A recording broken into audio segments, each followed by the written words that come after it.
Hello दोस्तों, स्वागत है आपका मेरे YouTube चैनल कहानी शुक्की में। और आशा करता हूँ मेरे सभी भाई बहन ठीक होंगे, स्वस्थ होंगे, अपने घर होंगे। आज की कहानी मैं आपको सुनाना चाहूंगा एक भूतिया रेलवे स्टेशन की, जो 42 सालों तक बंद रहा। उस स्टेशन से जो ट्रेन निकलती थी उसका रुकना तो दूर, उसकी रफ्तार उल्टा पहले से भी ज्यादा तेज हो जाती थी। और वो स्टेशन आने से 5 किलोमीटर पहले ही ट्रेन के सारे दरवाजे बंद कर दिए जाते थे।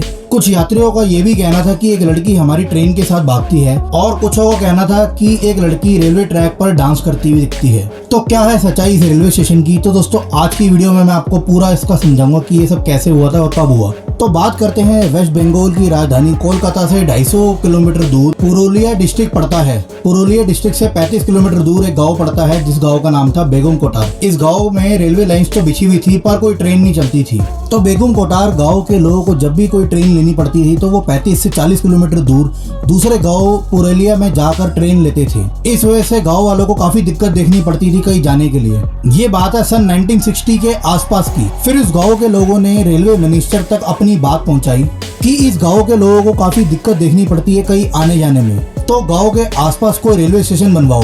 तो इस मांग को सरकार ने 2 साल बाद पूरा करा। सन 1962 को इस गांव के पास में एक छोटा सा रेलवे स्टेशन बनवाया गया। पहले 5 साल तो इस गांव के लोगों को काफी राहत मिली थी। गांव के लोगों को अब ट्रेन पकड़ने के लिए कई दूर नहीं जाना पड़ता था।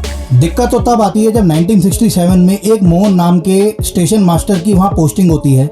मोहन को बेगम कोटार रेलवे में रात को स्टेशन मास्टर की जॉब करनी थी और उसे एक रेलवे की तरफ से सरकारी क्वार्टर मिला हुआ था। पहले तो कुछ टाइम मोहन का बहुत अच्छे से समय बीता उस रेलवे स्टेशन पर। तभी एक रात ऐसी आई, मोहन अपनी ड्यूटी कर रहा था तो उसे एक लड़की दिखी ट्रेन के साथ भागती हुई। उस रात तो मोहन ने सोचा कि इस लड़की की ट्रेन मिस हो गई है, तो ये देखकर उसने नजरअंदाज कर दिया। तो अगली रात फिर वहाँ ऐसा हुआ, मोहन को फिर वो लड़की ट्रेन के साथ भागती हुई नजर आई। तो मोहन ने ये गौर करा कि ये लड़की ट्रेन में चढ़ नहीं रही, बस साथ साथ भागे जा रही है। तो मोहन के दिमाग में एक बात आई कि गांव में कोई ऐसी पागल लड़की होगी जो ऐसा कर रही होगी। फिर अगले दिन मोहन ने उस स्टेशन पे कुछ गांव वालों से बात करी कि मेरे साथ 2 रात से कुछ ऐसा हो रहा है। तो गांव वालों ने उसकी किसी बात का विश्वास नहीं किया। तभी मोहन ने पूरा दिन उस रेलवे स्टेशन पर वो लड़की देखी, पर वो लड़की उसे कहीं नहीं दिखी। फिर उसी रात को मोहन वही लड़की देखता है। इस बार मोहन ने ये देखा कि ये लड़की ट्रेन से भी ज्यादा तेज भाग रही थी। भागते भागते वो ट्रेन से आगे निकल गई और ट्रेन के आगे भाग रही थी पटरियों पे। तो इस बात से मोहन को सब समझ आ गया कि ये लड़की क्या है। फिर मोहन अगले दिन गांव चला गया तबीयत खराब होने के चक्कर में, और गांव जाने के 4 से 5 दिन के अंदर मोहन की मृत्यु हो गई। जब मोहन की मृत्यु की खबर बेगम कोटार गांव के लोगों के पास गई तो इस खबर ने उन सबको हिलाकर रख दिया था। फिर गांव के लोगों को यह पक्का यकीन हो गया था कि उस रेलवे स्टेशन के पास कोई आत्मा है। तभी थोड़े दिन बाद एक और स्टेशन मास्टर की पोस्टिंग हुई बेगम कोटार। थोड़े दिन ड्यूटी करने के बाद वो स्टेशन मास्टर वहाँ से भाग गया था और जाते जाते कह के गया सबको, जब तक रात को वहाँ कोई ट्रेन नहीं आती तब तक कोई नजर नहीं आता। जैसे ही रात को कोई ट्रेन बेगम कोटार रेलवे स्टेशन से निकलती है, अचानक से एक लड़की ट्रेन की पटरियों पर भागने शुरू कर देती है, कभी ट्रेन के साथ साथ कभी ट्रेन के आगे। और उसको पिछले रेलवे स्टेशन मोहन की बात भी पता थी। तो ये सब होने के बाद उसने वहाँ रुकना ठीक नहीं समझा और कुछ ही दिनों में वहाँ से भाग गया। तभी कुछ दिनों में रेलवे स्टेशन पर एक और स्टेशन मास्टर की भर्ती हुई। कुछ दिन बिताने के बाद उसका भी ये कहना था कि मेरी ड्यूटी कहीं भी कर दो, बस मैं यहाँ नहीं करूँगा। ये कहकर उसने भी छोड़ दिया। ये सब होने के बाद सभी गांव वालों में ये खबर आग की तरह फैल गई थी और कुछ गांव के लोगों ने भी उस लड़की को ट्रेन के आसपास भागते हुए देखा था। और कुछ लोगों का ये भी दावा था कि उस रेलवे स्टेशन के पास एक पेड़ है, वहाँ पर उस लड़की को कई बार देखा गया था। फिर थोड़े दिन बाद उस रेलवे स्टेशन पर कोई कर्मचारी काम करने को तैयार नहीं था। सभी कर्मचारियों का ये कहना था कि हम कई बार नौकरी कर लेंगे पर यहाँ नहीं नौकरी करेंगे। और गांव के बंदे भी 35 से 40 किलोमीटर दूर दूसरे रेलवे स्टेशन से जाना आना करते थे।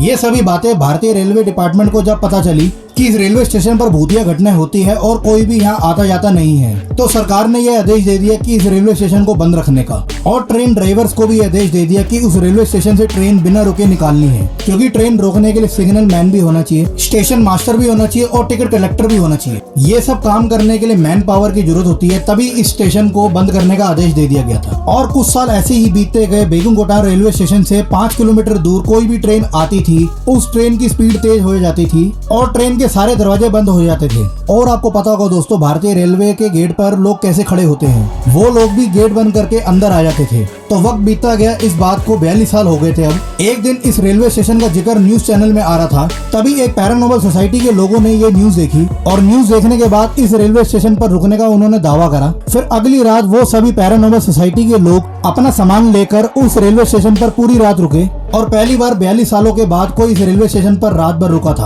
तभी अगले दिन उन पैरानॉर्मल सोसाइटी के लोगों ने अपनी रिपोर्ट दिखाई और ये दावा करा कि हमें कुछ नहीं दिखा और हमारे यंत्रों के अंदर भी कुछ नहीं आया और ना हमारे कैमरे के अंदर कुछ आया। तो ये बात न्यूज से लोगों को पता चली और 35 से 40 साल बाद लोगों के देखने का नजरिया अब बदल चुका था। तभी उसी एरिया के एक लोकल एमएलए ने रेलवे मिनिस्टर को एक खत लिखा कि इस रेलवे स्टेशन को खोल दिया जाए। और उस समय ममता बनर्जी उस टाइम की रेलवे मिनिस्टर थी, तो उन्होंने सारी बातों को देखते हुए उस रेलवे स्टेशन को खोलने का आदेश दिया। और 42 साल बाद उस रेलवे स्टेशन पर सफाई हुई, दीवारें पेंट हुई और कुछ लोगों की वहां पोस्टिंग करी। और 42 सालों के बाद सितंबर 2009 में उस रेलवे स्टेशन पर एक ट्रेन रुकती है हटिया खड़गपुर और उस ट्रेन से उतरने वाले लोग डरते हुए उस रेलवे स्टेशन पर पैर रखते हैं अपने। और ऐसी करते करते ट्रेन का अब आना जाना शुरू हो गया था। तो रेलवे डिपार्टमेंट का भी ये ऑर्डर था कि कोई भी ट्रेन 5 बजे के बाद नहीं रुकेगी और कोई भी रेलवे का स्टाफ शाम 5 बजे के बाद काम नहीं करेगा। ऐसे ही करते करते वक्त बीत गया और सब नॉर्मल हो गया। बेगम कोटार के लोग आना जाना करते हैं उस रेलवे स्टेशन से, रात के टाइम पे कोई भी नहीं करता। तो दोस्तों, आपको मेरी वीडियो कैसी लगी प्लीज मुझे कमेंट बॉक्स में जरूर बताइएगा। और जिस मेरे दोस्तों ने मुझे अभी सब्सक्राइब नहीं करा वो प्लीज अभी जाकर करें। थैंक्स फॉर वॉचिंग, तब तक के लिए गुड बाय दोस्तों।